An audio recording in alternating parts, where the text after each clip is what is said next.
Hey, you. My name is Angie Weinberger. I am an author, I'm an executive coach, and I'm also an expert in the field of global mobility. And the last 2 weeks have been very hard. I am torn between speaking out and just crying, basically, because of the situation in the world. And I recently published my fourth book, The Global Rockstar Album, 21 Verses to Find Your Tact as an Inclusive Leader. And one of the things I can do for the world right now is just to pray for peace, basically. So I did light those 2 candles here. I just finished a few recordings, and I just wanted to share a chapter of my book with you in the hope that it might help you to deal with what is going on in the world. And certainly this is not the solution for everything. But one of the things I can offer to you is, if you want to talk to me, I can make time next week and the week after and the week after. Because at the end of the day, in these times, I really think we also need to remember there's a big sister and brotherhood out there. There is connection between people. There's hope. There's light. And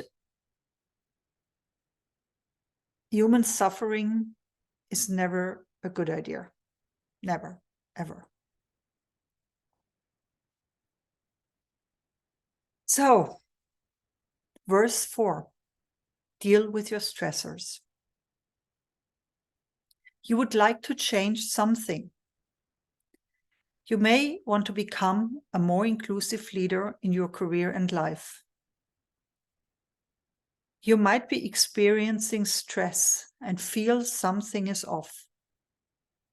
If you feel stressed beyond the everyday pressures of your work and personal life, you might already be in the red zone.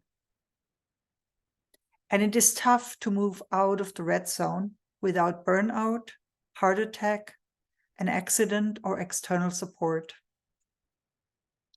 You are serious about change if you get this far in the book. Here are 5 recommendations on what you can do right away.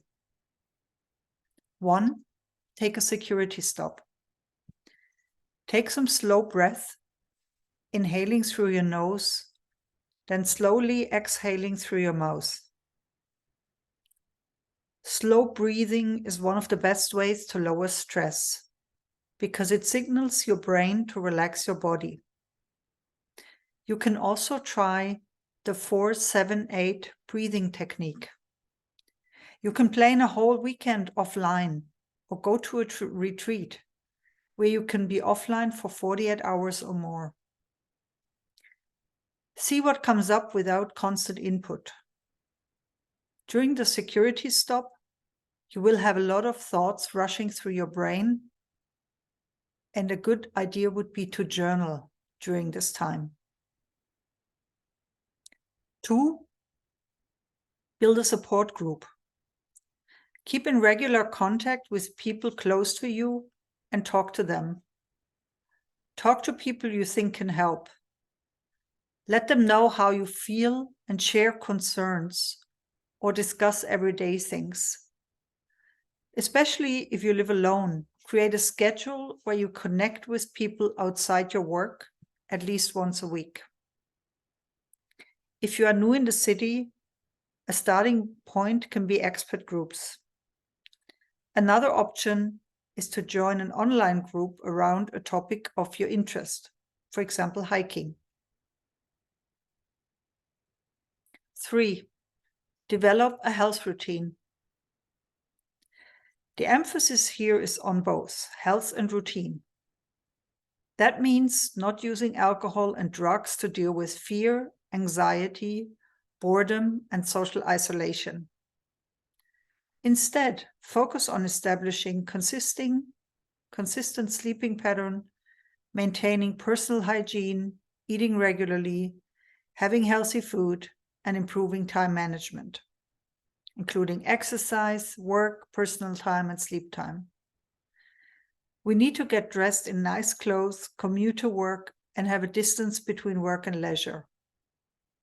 Otherwise, we lose our fire and inspiration, and we lose touch with our inner creator.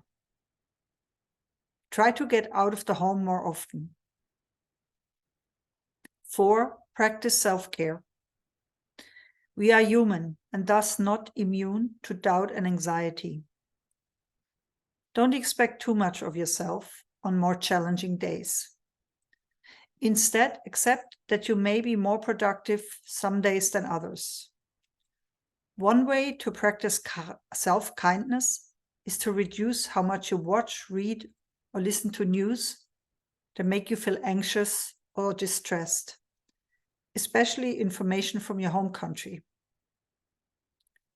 You can limit intake to fixed times in the day and listen only to trusted sources. One good way to practice self-care is to start a hobby or creative activity in which you can fully immerse yourself. Grow your kindness muscle. If and when you are in a good place yourself, and if you have the capacity, finding a way to help others will also do you good. Giving is receiving. If you have that capacity, support people who may need it in the expat community. We have learned to be resilient, survive previous crises, turned our lives around in the oddest situations, and have a wealth of wisdom and experience to share with newcomers. And then there's a homework for chapter 5, where you decide about the things that stress you the most and a few tips how to deal with that.